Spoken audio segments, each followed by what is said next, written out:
Você já parou para pensar no que acontece nos segundos depois que o coração para? E se por alguns minutos você estivesse clinicamente morto, mas ainda assim visse algo, como uma luz, um túnel, talvez o céu, pessoas, e você sentisse uma paz?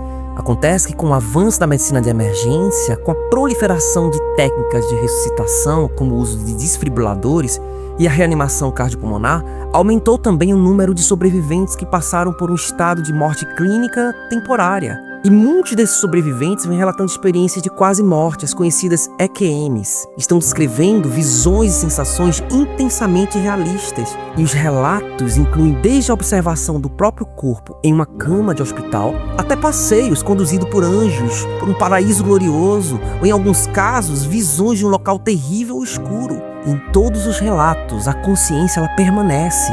E isso tem acendido o debate até entre as pessoas mais céticas. Mas será que essas pessoas voltaram mesmo dos mortos? O que realmente acontece depois da morte? E hoje aqui a gente vai investigar o além através dessas experiências, esses relatos de quase morte. Você tá preparado? Bora com a gente.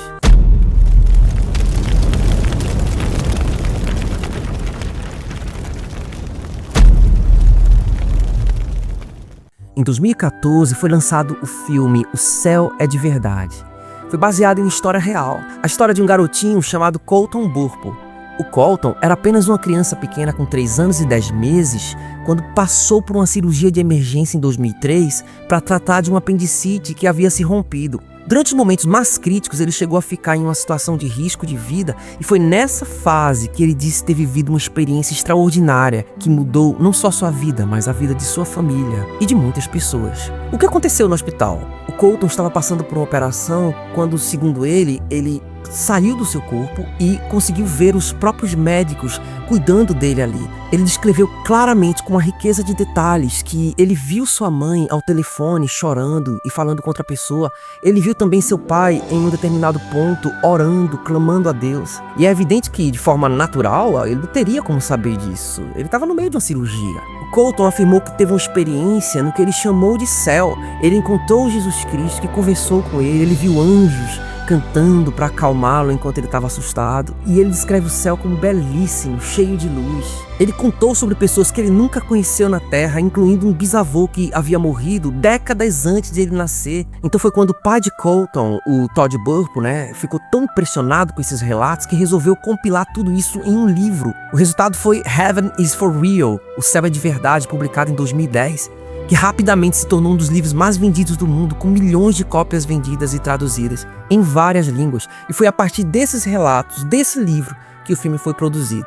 E recentemente eu assisti um documentário incrível sobre esse assunto, que eu recomendo a vocês. Um documentário que se chama Depois da Morte. Esse documentário apresenta entrevista com pessoas que morreram clinicamente por alguns minutos, como também o relato de médicos, de cientistas sobre o assunto. Alguns relatam uma luz intensa, já outros falam de uma sensação de paz indescritível.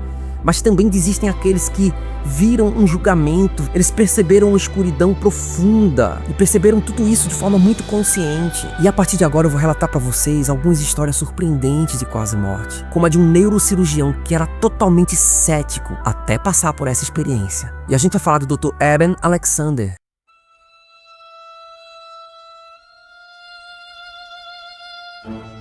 O Eben era um neurocirurgião em Harvard. Ele não era místico, sequer ele era um religioso no sentido tradicional. Ele mesmo dizia que essas experiências espirituais eram apenas produtos do cérebro. Mas em 2008, ele contraiu uma meningite bacteriana extremamente rara. Ele entrou em coma profundo por 7 dias. E segundo os seus médicos, o seu cérebro estava praticamente inativo. Quando ele acordou, ele contou algo surpreendente. Ele disse que experimentou um ambiente de escuridão inicial e depois uma transição para uma realidade cheia de luz intensa que envolveu ele, como também foi envolvido numa sensação de amor absoluto, uma consciência expandida e uma presença que ele descreveu como divina. Um detalhe curioso é que ele afirma que o seu córtex, enquanto ele estava ali naquela condição, estava completamente inativo, segundo os exames que ele mesmo tinha observado. O córtex é a área ligada à consciência. Então como poderia ele ter vivido tudo isso, se realmente não existisse um lado espiritual, Depois disso ele escreveu o livro Prophet of Heaven. Existem críticos sobre o relato desse livro. Alguns colegas questionam se o cérebro realmente estava inativo, mas esse caso continua sendo um dos mais debatidos no mundo científico.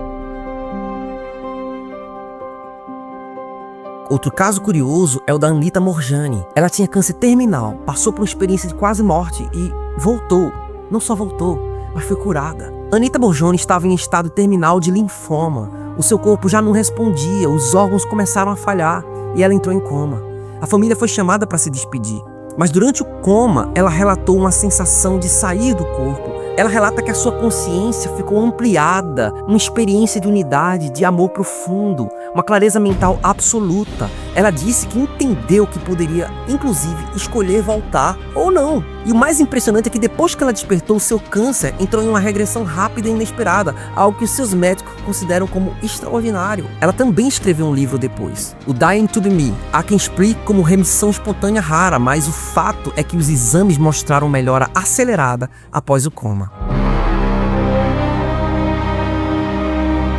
E outra história impressionante que eu quero trazer para você aqui é de um professor que era cético, se considerava como um ateu. O seu nome era Howard Storm. A experiência de quase morte dele é um dos relatos mais conhecidos e discutidos, especialmente por incluir elementos descritos como aterradores ou infernais. E aqui estão um dos pontos principais da sua história. Em 1985, Howard Storm era um professor de arte na Universidade de Northern Kentucky e durante uma viagem à França com seus alunos, ele sofreu uma perfuração no duodeno. Ele foi levado ao hospital em Paris, mas devido aos atrasos no atendimento médico e à gravidade da situação, que evoluiu para uma peritonite, ele entrou em colapso e foi declarado morto.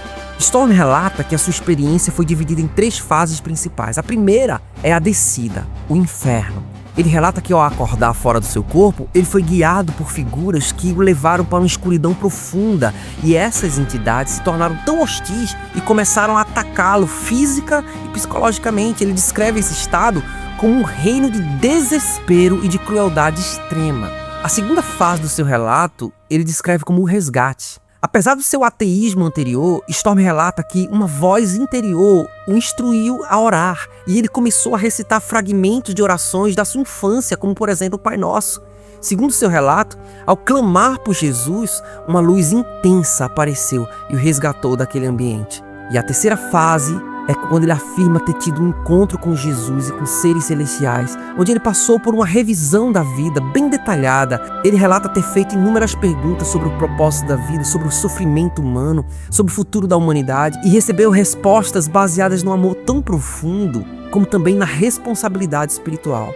Essa experiência transformou Howard Storm radicalmente. Ele abandonou o ateísmo e tornou-se um cristão devoto. Ele deixou seu cargo como professor universitário e se tornou um pastor ordenado da United Church. E ele documentou toda a sua jornada num livro que ele escreveu, Minha Descida para a Morte, que se tornou um best-seller. Mas o que a ciência diz sobre tudo isso?